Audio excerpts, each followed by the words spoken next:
Amém. Queridos, mais uma vez, eu quero agradecer essa oportunidade agora de estar ministrando a palavra de Deus aqui. Mas antes de mais, eu queria só concluir a minha apresentação para quem não me conhece aqui. E também eu queria fazer uma pergunta: quem são os portugueses aqui? Levanta a mão. Os irmãos, os quatro aqui, né? Os brasileiros, então, são o resto. Então, nós somos maioria aqui, mas tem aqui 40% de português. Então, é muito importante para eu poder direcionar aqui a mensagem também como ela deve ser. Queridos, eu sou missionário da Missão Cristã Europeia. O nome dela aqui na Europa é European Christian Mission. É uma organização missionária que já existe na Europa por mais de 100 anos. Ela, esse ano, se eu não me engano, está a completar 117 anos. Então, é uma agência interdenominacional e centenária. Ela iniciou antes da Primeira Guerra Mundial com um jovem, se eu não me engano, um sérvio, lá do leste, do leste europeu, que teve que se refugiar da guerra lá na América, e depois Deus o tocou intensamente para que ele pudesse voltar para a Europa para poder reevangelizar a Europa. Isso aí nos meados de 1900.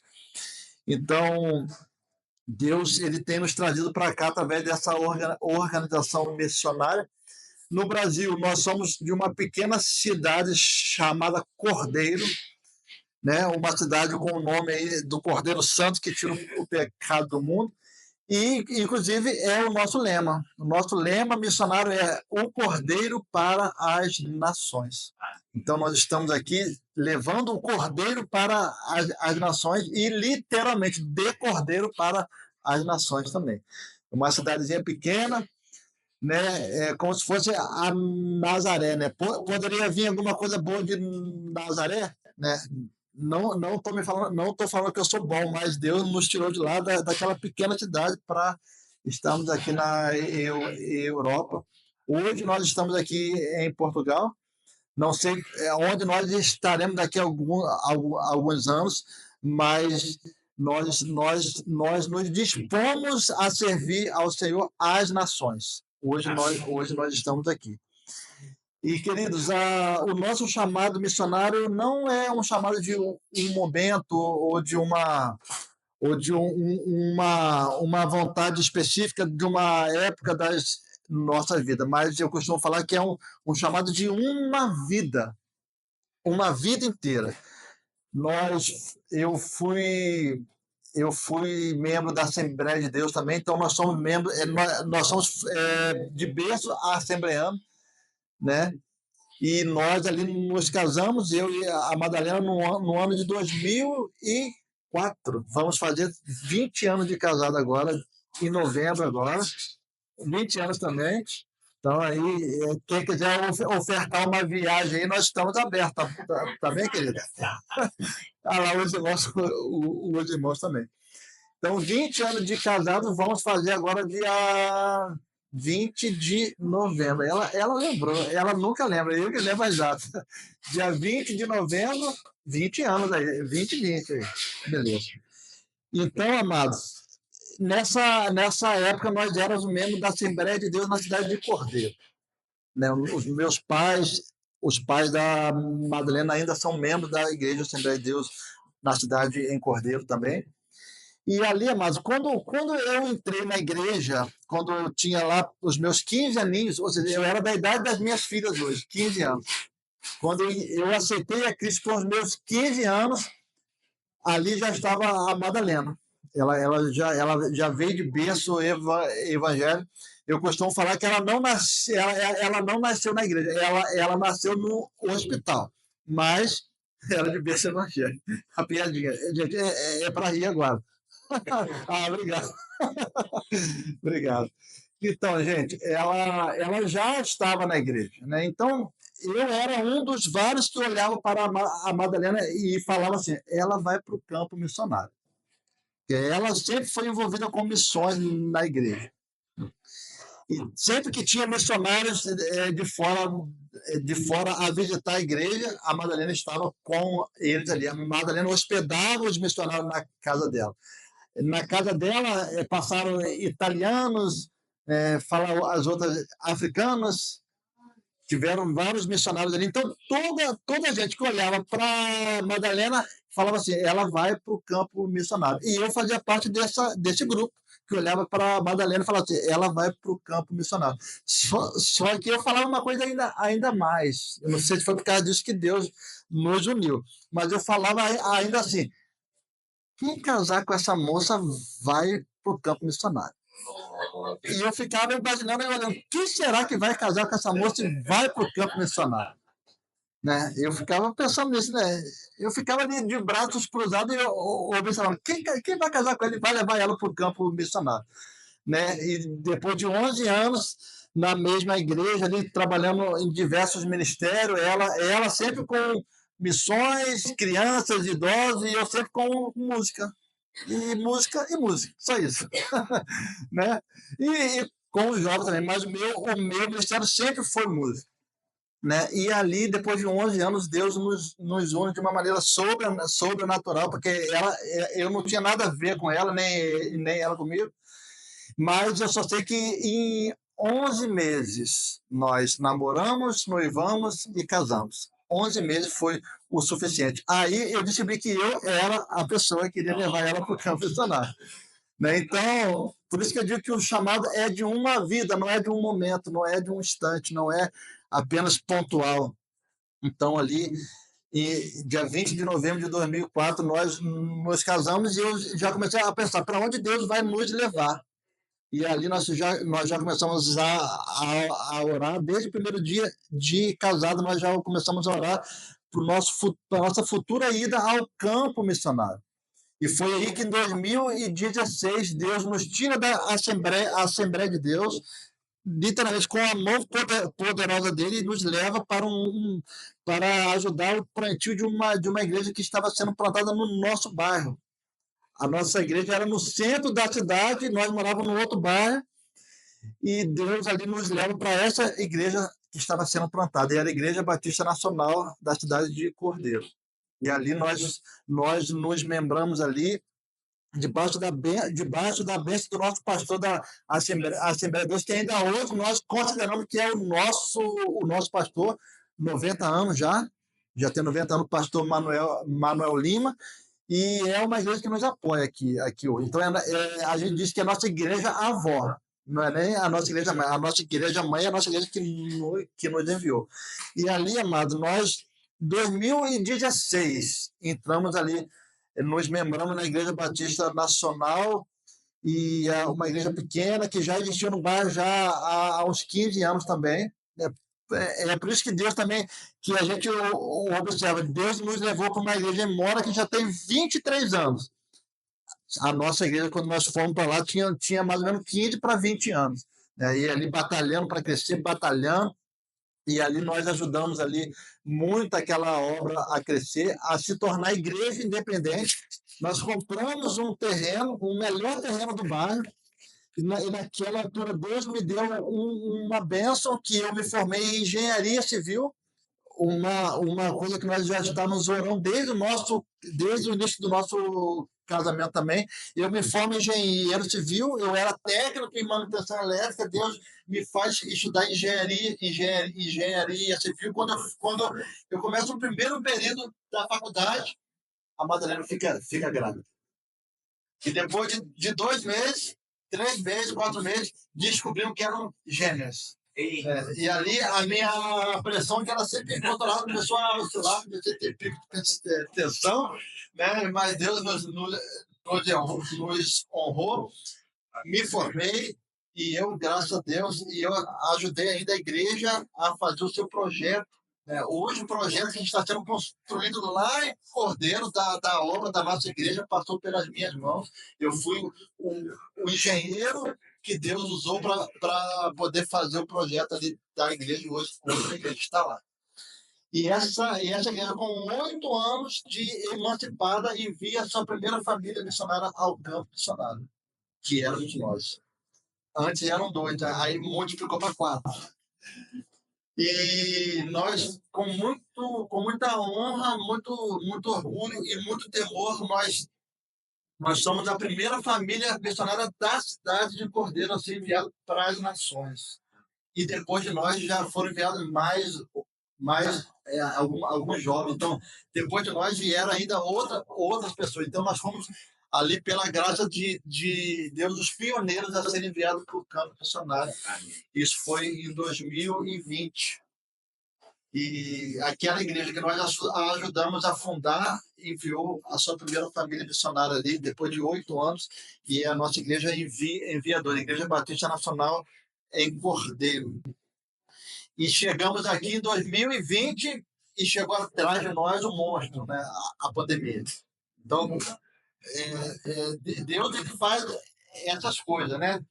Envia os missionários para um país pela primeira vez, mas nunca tínhamos ido ao campo missionário. Para nós já entendíamos que Cordeiro era o nosso campo missionário. Nós estávamos na nossa zona de conforto, no nosso campo missionário, num bairro da nossa casa. Aí Deus nos tira para lá e nos traz para cá, para Portugal, para uma zona, não sei se vocês sabem, mas é uma das zonas mais remotas da nação, que é o Alentejo. Existe ali nas zonas mais remotas, que é o Alentejo profundo, o Alentejo, o baixo Alentejo. Então, nós estamos ali no alto Alentejo, ali na cidade. Nós moramos em Ponte de Sorro, mas nós pastoreamos uma igreja em Moro, mas nós já auxiliamos ali durante 4 anos ainda uma igreja em Montargis.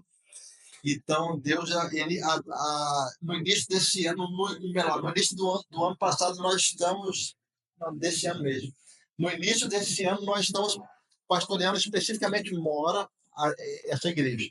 Mas até ano passado, nós estávamos pastoreando Montargis e Mora. Então, amado, esse é um pouquinho da nossa história. E no ano de 2019 foi um dos anos mais movimentados da nossa vida, mas também um dos anos mais que nós vimos mais o mover de Deus agir sobre as nossas vidas, que foi o ano em que nós estávamos a nos preparar para virmos para o campo missionário. E foi nesse ano nós fizemos várias viagens no Brasil para poder levantar apoiadores para podermos estar aqui. E foi o ano que nós estivemos na igreja do pastor Dé, na primeira igreja batista de Brasília, né? E conhecemos ali o pastor José Carlos, e eu guardo uma recordação muito profunda daquele dia. Era um domingo pela manhã, assim, nós já estávamos em viagem já 1 semana e meia. Eu tirei férias da empresa onde eu trabalhava. Eu era funcionário público e tirei férias para a gente fazer várias viagens missionárias ali. E viajamos pelo estado de Goiânia, de Goiás, passamos por Goiânia, Anápolis, Brasília. E ali, uma semana e meia depois, já em viagem ali, as meninas com a minha sogra, e a gente chega ali na igreja batista, na primeira igreja batista em Brasília, quando o Ministério de Louvor começa a tocar, e eu já toco há 20 e poucos anos, né? Então, digamos assim, a gente usa o termo lá no Brasil que eu já sou um macaco velho em música. Mas quando o Ministério de Louvor começou a tocar naquela manhã, eu fui tocado com uma paz, com uma unção tão grande que eu comecei a chorar. Lembra disso? Aí, na hora que o pastor José Carlos me deu a oportunidade para subir lá, para poder falar um pouco, eu não consegui falar. Tamanho era a unção ali, a presença de Deus ali também, a saudade das meninas também. E a Madalena que fez ali a nossa a apresentação missionária. Então, eu me lembro muito bem dessa manhã que foi muito marcante ali na Bíblia de Brasília. E hoje nós estamos aqui. Amados, agora nós vamos para a palavra agora. Mas antes de eu ler aqui o texto, eu vou te falar o tema. Eu gosto de iniciar pelo início, né? iniciar pelo tema. O tema dessa mensagem é o valor de uma renúncia. Vou falar de novo. O valor de uma renúncia. O que você tem renunciado? Eu queria fazer algumas perguntas aqui. Você não precisa responder agora, mas responde para você mesmo. Eu falo isso por quê? Porque lá em Montagu, quando a gente falava isso, a irmãzinha já logo fala, é isso, pastor. Não precisa responder. Responde para você mesmo. Né? Então, amados, a primeira pergunta é: seguir a Jesus é fácil? É fácil, irmãos. Pela carinha de vocês, não é fácil, né? Então, vou te afirmar, então, para você ficar menos frustrado aí. Seguir a Jesus não é fácil, nunca foi e nunca será fácil. Tá bom? Para te tranquilizar aí. Então, nunca foi, nunca e nunca será. Se alguém te oferecer facilidade para seguir a Jesus, pode colocar as barbinhas de molho, pode dar um passo atrás, porque essa pessoa está a te enganar. Porque seguir a Jesus nunca foi fácil e nunca será fácil. Seguir a Jesus, amados, é uma atitude corajosa.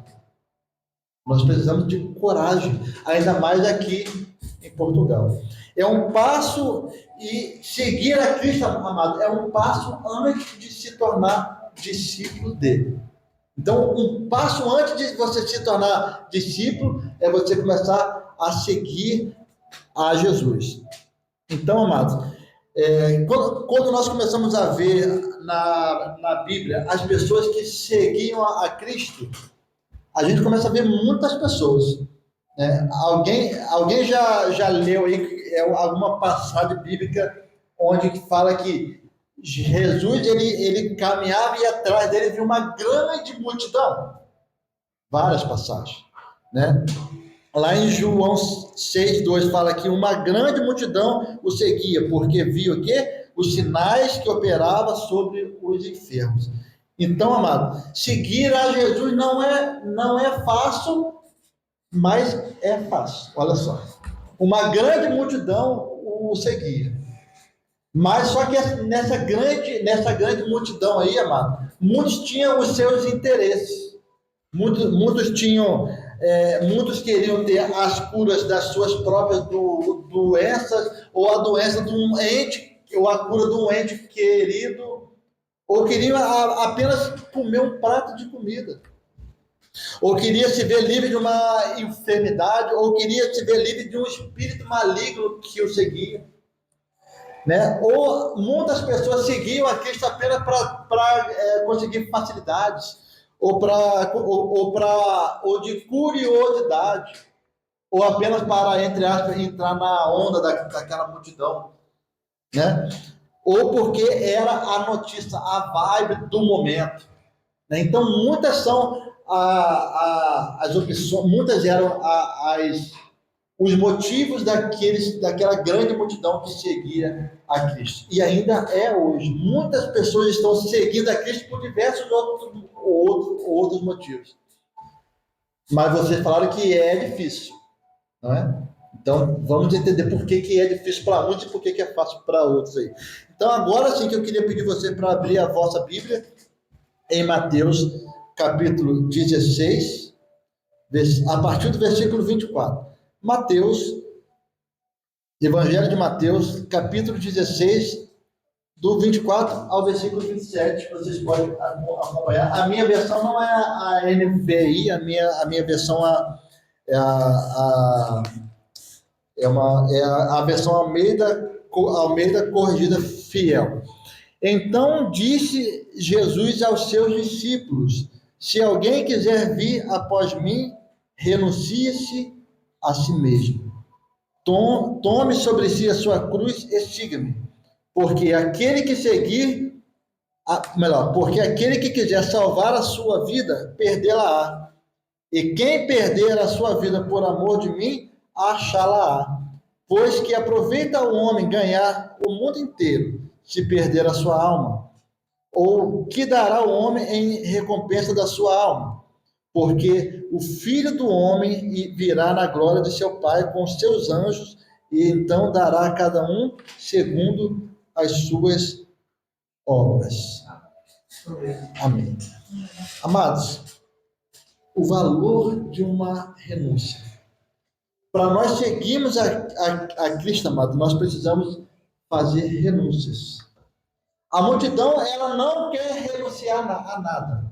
A multidão quer seguir a Cristo, mas continuar praticando pecados, praticando as coisas erradas, né, com amigos que não levam a um futuro, por amigos que levam a caminhos tortuosos. Então, a multidão, amado, que segue a Cristo, ela não quer compromisso. A multidão, ela quer benefícios. Mas eu vou te contar uma palavra, eu vou te contar uma notícia, eu vou te contar uma boa notícia nessa manhã, né? Eu acho que tem muitos aqui a nos assistir também pelas redes. Jesus Cristo, mesmo se você está na multidão, Jesus Cristo te ama. Jesus Cristo ama a todos. Ama aqueles que se renunciam e ama aqueles que estão na multidão. Amados, um dia atrás, né, muitos de nós fazíamos parte da multidão. Muitos de nós já fez parte da multidão, procurou a Cristo por outros motivos, mas depois teve um encontro real com Cristo. Jesus Cristo, ele ama a multidão, mesmo com motivos que não são os mais nobres, mas Jesus Cristo ama a multidão. E por isso que Jesus Cristo ele veio porque ele ama todos nós, ele ama a multidão, aqueles que estão caminhando a passos largos para o inferno, sem saber. Jesus Cristo ama a multidão. Amados, em João 6,5, Jesus Cristo diz: então Jesus, levantando os olhos e vendo o quê? Que uma grande multidão vinha ter com ele, disse a Filipe: onde comparemos pão para estes comerem? Jesus Cristo ele se compadecia com a multidão, mesmo com seus motivos alheios, mesmo querendo apenas uma cura. Jesus Cristo ele amava a multidão. Então, amado, a multidão ela precisa um dia ser confrontada. Por que nós estamos aqui hoje? Pode ser que algum de nós já fez parte dessa grande multidão que seguia a Cristo, porque nós fomos confrontados. Jesus Cristo, ele confronta. Por isso que seguir a Jesus não é fácil, porque vai chegar um momento que nós vamos sair da multidão e sermos chamados a um particular com Jesus. E ele vai nos confrontar. Ele não vai te apontar o dedo: você fez isso, você fez aquilo, você está errado, você vai para o inferno. Jesus Cristo nunca vai fazer isso. Mas ele vai te confrontar. Jesus Cristo, ele nos confronta. Então, amados, Jesus Cristo, ele confronta a multidão. E sabe o que acontece quando a grande multidão ela é confrontada? Sabe o que acontece com a grande parte dela? Ela abandona Jesus. Abandona. Porque é mais fácil, é o caminho mais fácil. Olha o que lá em João, né, até um versículo, um número aqui muito estranho, João 666, João 666. Olha o que João 666 ou 666 fala, né? João 666. Desde então, muitos dos seus discípulos tornaram o quê? Para trás, e já não andavam com ele. Isso aqui aconteceu quando Jesus Cristo confrontou-os. Amado, você sabe quem mandou crucificar a Cristo? Quem mandou soltar Barrabás? A multidão. Você sabe, a Bíblia não afirma isso, mas eu imagino que muitos que gritavam: solta Barrabás, crucifica Cristo. Eu imagino que muitos que estavam ali estiveram no meio da multidão que seguia Jesus. Então, amado, a multidão, ela quando é confrontada, ela abandona. Ela não permanece. É por isso que Jesus Cristo um dia vai nos confrontar. E quando Jesus nos confrontar, que nós possamos renunciar. é a renúncia que nos transforma em discípulos. Amém, igreja? É a renúncia que nos transforma em discípulos. Então, voltando aqui, antes de seguir a Jesus verdadeiramente, amado, nós vamos passar por um processo de duas fases aí. Nós precisamos tomar duas decisões antes de nós seguirmos a Cristo. Uma delas é a renúncia, que eu vou entrar mais detalhadamente depois. Mas a segunda delas é tomar sobre si a sua cruz, que é o que fala lá no versículo que nós lemos inicialmente, Mateus 16, versículo 24. Então disse Jesus aos seus discípulos: se alguém quiser vir após mim, renuncie-se a si mesmo e tome sobre si a sua cruz. Estica. Falar sobre cruz hoje é fácil, porque toda a gente sabe o que é cruz, né? Aqui nós temos aqui o símbolo da cruz. Quando a gente vê os símbolos estampados de uma cruz, você automaticamente já remete a Cristo, já remete ao cristianismo, né? Hoje a cruz é um símbolo, um dos símbolos mais universais que nós temos. Até quem segue outras religiões, quando vê uma cruz, já logo liga a Jesus Cristo, né? Jesus Cristo é um símbolo universal, o autor e consumador da nossa fé, e a cruz de Cristo é um símbolo universal. Mas quando Jesus Cristo falou isso, cada um de vocês tome a sua cruz, ele nem tinha sido crucificado ainda. Então a cruz, ela não tinha ainda a fama que ela tinha hoje. Hoje você andar com um colar, com uma cruz, você andar na moda, né? Mas naquela época a cruz era símbolo de maldição. A cruz era maldita. A cruz era a pena de morte mais cruel do Império Romano.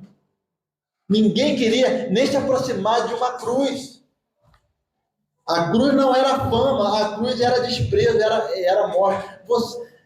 Vocês observam, né? Nós vivemos tempos terríveis, e onde, infelizmente, a injustiça impera mais do que a justiça. Hoje, infelizmente, existem pessoas injustiçadas, com toda a modernidade que nós temos hoje, né? Os sistemas jurídicos que nós temos hoje, os direitos humanos que nós temos hoje. Agora imagine há 2000 anos atrás. Vocês acham que a justiça ela procedia corretamente? Quantos e quantos morreram na cruz injustamente? Foram acusados de crimes que não cometiam e se tornaram malditos. Jesus Cristo foi um deles. Jesus Cristo morreu com a maldição que cabia a todos nós, porque nós que pecamos, nós que merecíamos a cruz, mas Jesus Cristo se fez maldição por nós. Então, amado, naquela época a cruz era maldição. Quando Jesus Cristo falou isso, cada um de vocês tome a sua cruz, para eles era uma coisa terrível ouvir isso. Não era andar na moda, era terrível. Então, quando Jesus Cristo falou, se você quer vir após mim, tome aquilo que te faz maldição, carregue sobre si aquilo que te traz vergonha, assuma aquilo que você é, arrependa-se. Jesus Cristo fala isso com a multidão que quer tornar-se discípulo. Então, amado, quando tomamos a nossa cruz, a cruz significa sofrimento. Mas eu vou te contar uma notícia boa também. Jesus Cristo, ele ajuda a nós a carregar a nossa cruz.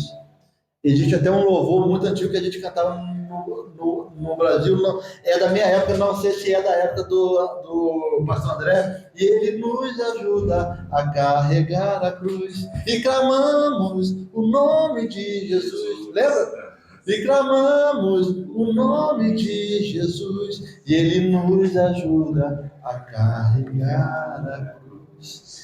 Então, amado, quando nós tomamos sobre nós a nossa cruz, Jesus Cristo ele nos ajuda a carregar a cruz. Olha o que Jesus fala lá em Mateus 11, 28, 30. Olha o que Jesus Cristo falou antes de falar essa palavra sobre cada um tome sobre si a sua cruz. Mateus 11, versículo 28. Vinde a mim, todos os que estáis o quê? Cansados e oprimidos, e eu vos aliviarei. Tomai sobre vós o meu jugo e aprendei de mim, que sou manso e humilde de coração, e encontrarei descanso para as vossas almas. Versículo 30. Porque o quê? O meu jugo ou o meu fardo é suave e o meu fardo é leve. Ou melhor, porque o meu jugo é suave e o meu fardo é leve. Porque o meu jugo é suave e o meu fardo é leve. Então, mas Jesus aqui não está se contradizendo quando ele fala, tome sobre si a sua cruz. Quando você toma sobre você a sua cruz, os seus pecados, assume sobre si o que você é pecador, ele torna essa cruz leve. Porque você vai estar sendo ajudado pelo próprio Cristo, que já morreu na cruz por nós. Amém? Mas voltando agora, amados, ao tema da nossa mensagem, ao tema dessa manhã, ao tema que o Espírito Santo trouxe para nós nessa manhã. Renunciar. Renunciar a si mesmo. Essa palavra, amados, renunciar, ela vem de uma palavra grega que transliterando para a nossa língua, chama-se aparneomai. Essa palavra linda, aparneomai. Então, renunciar em grego é aparneomai. E sabe o que significa aparneomai em grego? Não é apenas uma renúncia. Você renuncia na sua mente. Eu renunciei ao vício do tabaco. Pronto. E fica lá.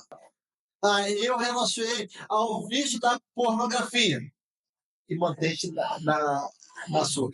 Eu renuncio ao vício de falar palavrão e mantém lá. Não é essa renúncia que é a origem dessa palavra nos traz. Aparneomais é assumir em alta voz para toda a gente saber. Olha, eu aceitei a Cristo e as minhas atitudes vão falar para vocês bem alto que eu não faço mais isso.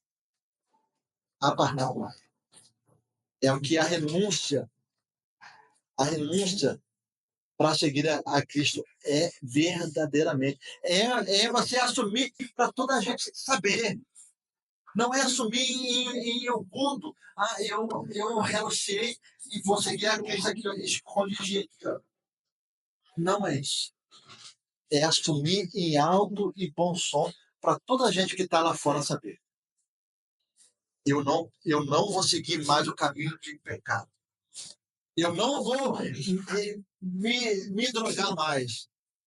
Eu não vou me alcoolizar mais. Eu não vou me prostituir mais. Porque eu quero seguir a Jesus. Amém? Seguir a Jesus é renúncia acima de tudo.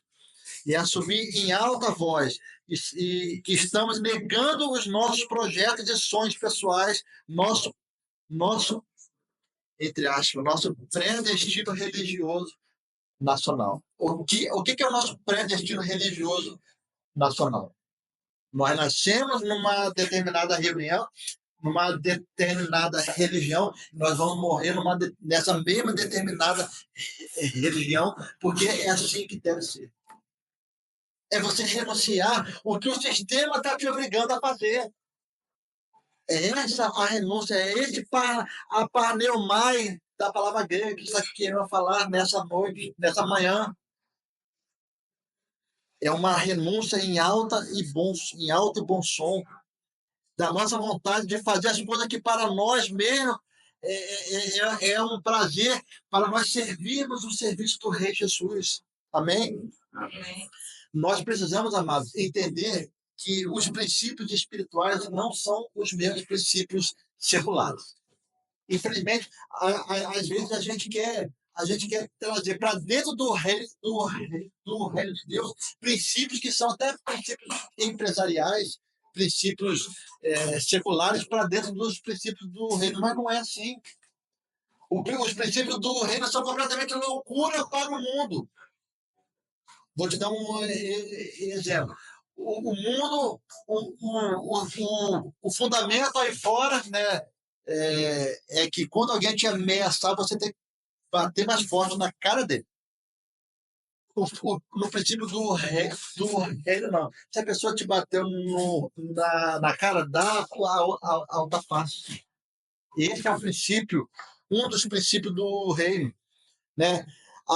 Um dos princípios aí fora é, se você quiser ganhar a sua vida, se tornar mais rico, acumula riqueza, acumula para se tornar mais rico. No reino é o contrário. É quanto mais você entrega, mais o Senhor te dá. Amém? Um dos princípios aí fora, quanto mais tempo e prioridade você se dedicar à sua profissão, mais você vai ser um bom profissional. Não estou a falar que você não deva fazer isso, mas se você for seguir ao pé da letra, não consegue, você não consegue praticar isso dentro do reino. Quanto mais você buscar ser melhor, você vai ter fama, você vai ter riqueza. O princípio do reino é quanto mais você buscar ao Senhor, mais o Senhor vai te honrar. Amém? Amém, igreja? Então nós precisamos entender quais são os princípios espirituais. O princípio aí fora, quanto mais o seu inimigo vier te afrontar, mais te cria ódio para cima dele. No reino, ao contrário, quanto mais o inimigo te afrontar, mais você tem que amar. Amém? É fácil? Não é fácil. Não é fácil. E quando nós começamos a ver na Bíblia, a Bíblia é um livro extraordinário. Para você que não sabe, esse livro que eu tenho aqui em mãos, eu creio que você sabe, você tem um excelente pastor, um doutor em teologia aqui, né? Mas esse livro aqui, amado, é um livro que foi escrito há mais de 2.000 anos atrás, né? Digamos aí 3.000 anos, porque o Velho Testamento começou a ser escrito aí há 1.500 anos antes de Cristo, então começou a ser escrito há 3.500 anos atrás. Um livro que foi escrito por mais de 40 autores, em épocas e regiões diferentes, mas fala o mesmo assunto. A Bíblia não se contradiz. E essa mesma Bíblia, amado, também eu considero como um livro de renúncia. Porque aqui nós vemos vários exemplos de homens e mulheres que renunciaram a si mesmos por amor ao Senhor e conquistaram conquistas muito maiores se estivessem buscando os seus próprios interesses. Vou te dar um exemplo. A renúncia de Abraão. Vocês lembram de Abraão? Quando Abraão renunciou a estar entre a sua terra, no meio da sua terra e da sua parentela, o Senhor concedeu que ele fosse pai de uma grande nação. Quando Abraão, que a esposa dele, Sara, não podia ser mãe, e quando ela foi mãe, e nasce Isaac, quando o Senhor pede para sacrificar seu único filho, Abraão o quê? Renuncia a sua paternidade, renuncia o seu filho, entrega o seu filho ao Senhor. E o Senhor, quando vê a renúncia de Abraão, ele foi um homem, ele conquistou riquezas, ele conquistou coisas, mas principalmente ele foi considerado e é considerado hoje o pai da fé. Amém, Jesus? Quando nós renunciamos a nós mesmos, o Senhor ele derrama sobre nós bênçãos, maravilhas, riquezas espirituais. Quando nós vemos a renúncia de Jacó, de José, de Moisés, do apóstolo Paulo, dos primeiros cristãos que renunciaram a sua vida. Né? Estevão é considerado o primeiro mártir do Novo Testamento. Sabe o que Estevão era? Era diácono. E foi a maior pregação pregada no Novo Testamento. E sabe quantas pessoas se converteram na pregação de Estevão? Chuta aí.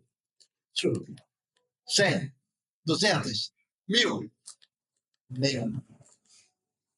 Nenhum. Mas sabe quem ouviu a mensagem de Estevão? O apóstolo Paulo.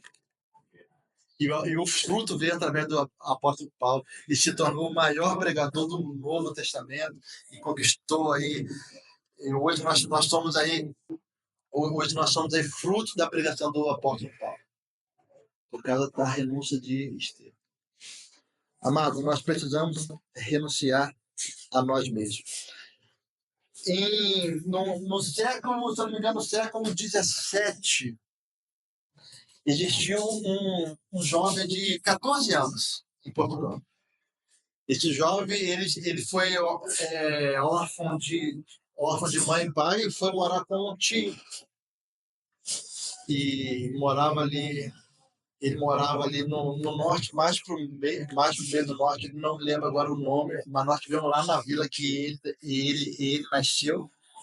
E esse jovem, depois que os pais morreram, ele foi morar com o tio dele aqui em Lisboa. E esse jovem teve que começar a trabalhar muito cedo, né? Órfão de pai e mãe. E naquela altura, Portugal era a grande potência dos mares, né? Depois dos grandes descobrimentos, Portugal se tornou uma nação rica, né? Dona dos mares, né? Onde as maiores rotas marítimas eram feitas por Portugal, não só aqui na Índia, África, mas também a Holanda. Então, tanto que, eu não sei se vocês sabem disso, mas Portugal já foi língua franca. O que é uma língua franca? Como o inglês hoje. Toda a gente não precisa falar inglês para poder se comunicar com o mundo. O português já foi uma língua franca no século XVII. E esse jovem, por falar português, né, nascido em Portugal, ele foi trabalhar numa dessas empresas de transporte marítimo e foi para a Holanda. E lá, esse jovem de apenas 14 anos, pega um folheto no chão ali, começa a ler, e aquele jovem ele se converte a Cristo. 14 anos, século XVII. Ele já estava renunciando de morar na sua nação, já estava tendo que trabalhar precocemente. E aquele jovem, ele, através de um versículo, ele se converte. E sabe o que aquele jovem, com apenas 14 anos, fez? Apenas 14 anos. Dos 14 aos 15 anos, em poucos meses, sabe o que ele fez? Ele começa a traduzir a Bíblia do espanhol para o português. E sabe quem foi esse jovem? João Ferreira de Almeida. Tradutor da Bíblia que nós estamos lendo aqui hoje. Com apenas 14 anos. Ele traduziu um Novo Testamento com alguns meses. Com menos de um ano, ele já tinha traduzido o Novo Testamento. Com 14 anos. Seguir a Jesus, amado, é renúncia. João Ferreira de Almeida renunciou a si mesmo para poder traduzir o Novo Testamento, um jovem com 14 anos. E hoje nós temos aqui o legado de João Ferreira de Almeida, em português. E engraçado, quando eu trouxe essa notícia para os meus irmãos do Brasil, eles ficaram espantados, porque na cabeça dos brasileiros, João Ferreira de Almeida era brasileiro. Mas não, é português. João Ferreira de Almeida, através da sua fé, alcançou muitos brasileiros. Hoje nós somos fruto da tradução de Almeida. E hoje nós estamos aqui de volta, a nação de João Ferreira de Almeida, pregando a palavra dele. Amém? Por isso que nós estamos aqui.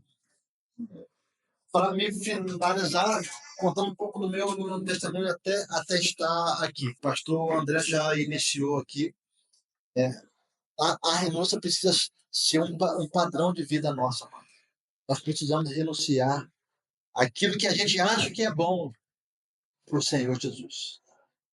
Quando nós renunciamos a nós mesmos, o Senhor Jesus toma conta de nós. Então, amados, ali com os meus 33 anos de idade, depois que eu me formei em engenharia civil, depois de ter trabalhado quase 10 anos numa indústria cimenteira. Aqui em Montijo nós temos a fábrica da Simpol dentro. Eu trabalhei numa fábrica dessa lá na minha cidade por 10 anos, atingi o meu nível máximo dentro da área técnica.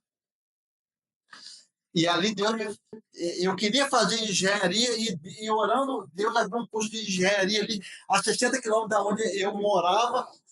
Comecei a estudar à noite, depois de trabalhar um dia inteiro na indústria, as meninas, a madalena grávida, depois as crianças nasceram, e muitas vezes eu chegava em casa meia-noite, ainda tinha que ajudar a cuidar das crianças, ficava até 2 a 3 horas da manhã, porque gêmeo, né, como uma queria mamar, a outra não, aí ela fazia um revezamento. Quando uma chorava, a outra não. Então, muitas vezes foram noites e noites. E eu ali estudando, eu saía de casa às 6 horas da manhã, chegava meia-noite em casa. E ainda tinha o turno de ajudar a Madalena com as crianças ali. 5 anos, me formei. Prestei o concurso público, passei. Eu já tinha feito vários concursos públicos antes, né?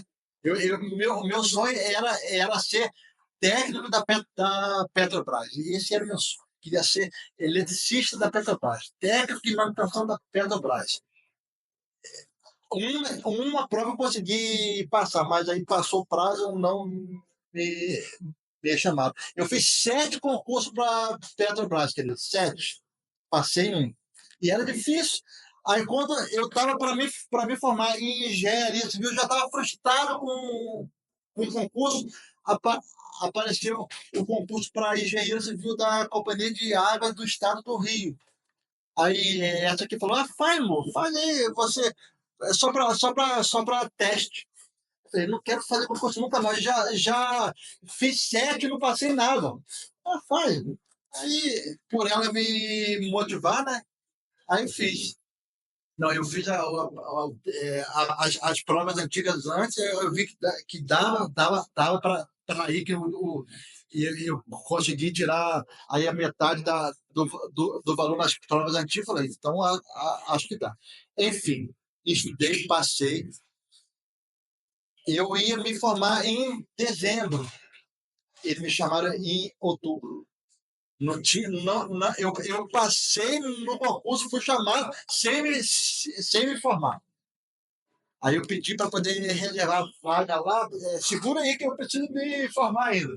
Graças a Deus já estava com o estágio pronto, com relatório tudo pronto, as notas boas, né, sem dependência de nada, consegui assumir o concurso. Foi no dia, se não me engano, dia 3 de fevereiro de 2013.